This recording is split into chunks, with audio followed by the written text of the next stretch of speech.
Welcome to your 5th HTML5 tutorial. Before we get started, I was wondering, if you crack an egg and 2 yolks come out of it, does that mean that if the egg would have hatched, that 2 chickens would have came from the same egg? Let me know in the comments. Today we'll be learning about creating lists. So like a to-do list or a grocery list, there's 2 types of lists in HTML. You have an ordered list and an unordered list. We'll start out by creating a grocery list, and so this will be an unordered list. So first, let's go ahead and create a new page on here, and then we'll basically just copy what we have on this page and put it on our new page.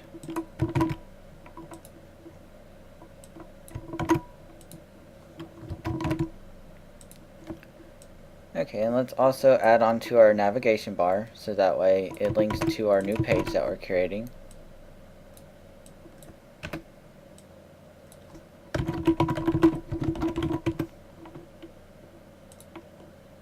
And we're going to name this new page 5.htm. Let's also go ahead and open our other files as well. That way we can go ahead and add on to the navigation bar of those. So we'll just copy and paste this on the other pages.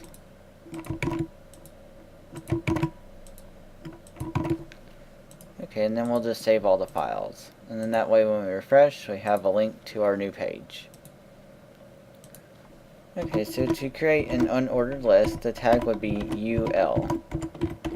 And as you guessed it, that stands for unordered list. And then for our list item, we'll be adding these items onto it. So the first one will be eggs. And what you would do is that when you add in list items, you put LI as the tag name.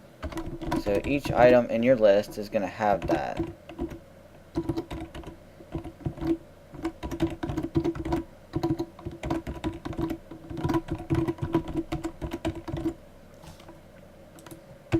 Make sure we end that one.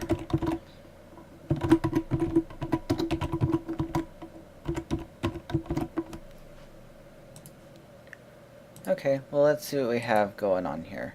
So you can see we have our unordered list, which basically has our 4 items for our grocery list. We're also going to be adding an ordered list onto our website as well. So we're going to create a new page, and with this one what we're going to be creating is pretty much going to be a list that you would use, say like if your internet goes out.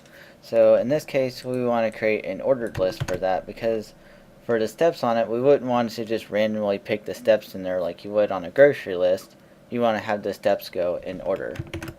So let's go ahead and copy the code on this, and we'll go ahead and paste it onto our new page.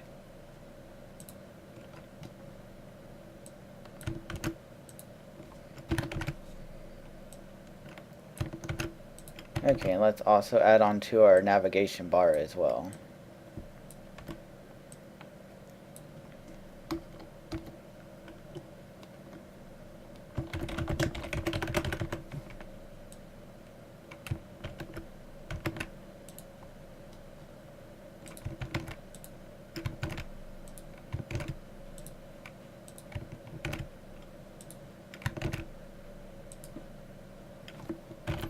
And we're going to save this page as new page 6.htm.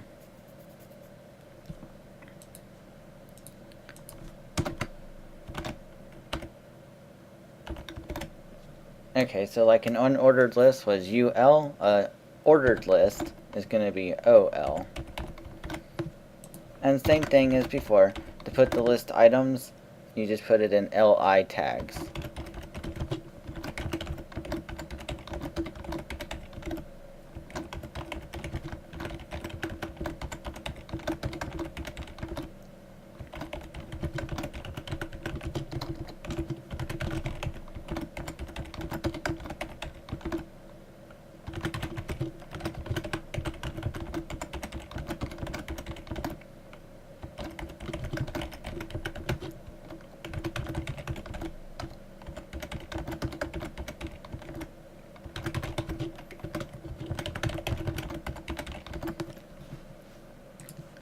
Okay, now that we got everything set up on here, let's just close these two documents.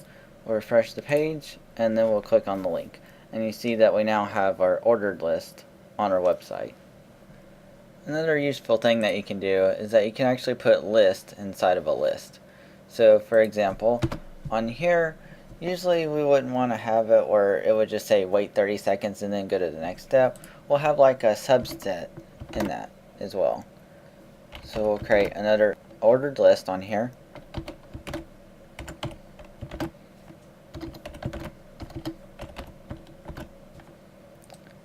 And then we'll just put this list item in this.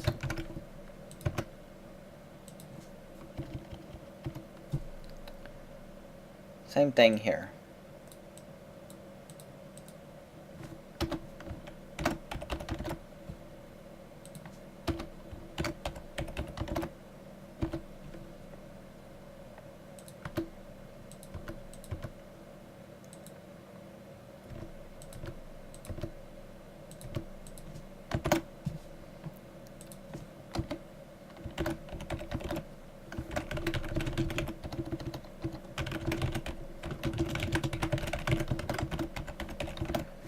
Okay, well let's see what we have now.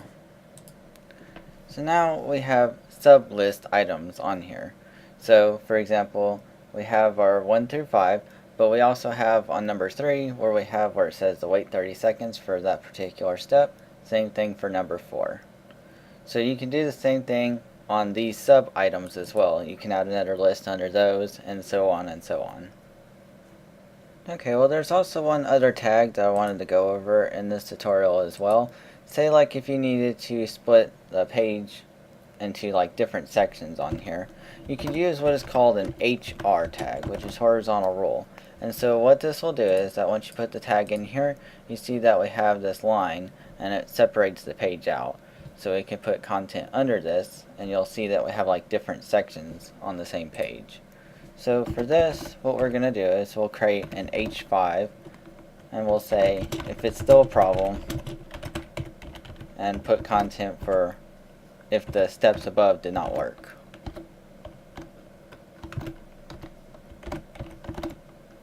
Let's put this in a P tag.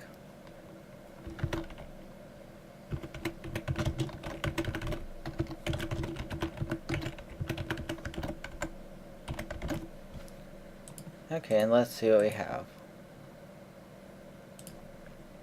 That looks a little small, so let's change this to an H4 tag and see if it comes out a little bit better.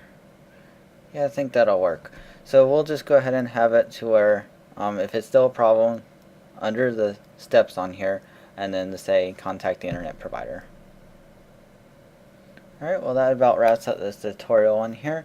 In the next tutorial we're going to be learning about a couple of other tags, and then we'll finish out the HTML5 tutorial, and then go ahead and start on with the CSS3 part of this tutorial.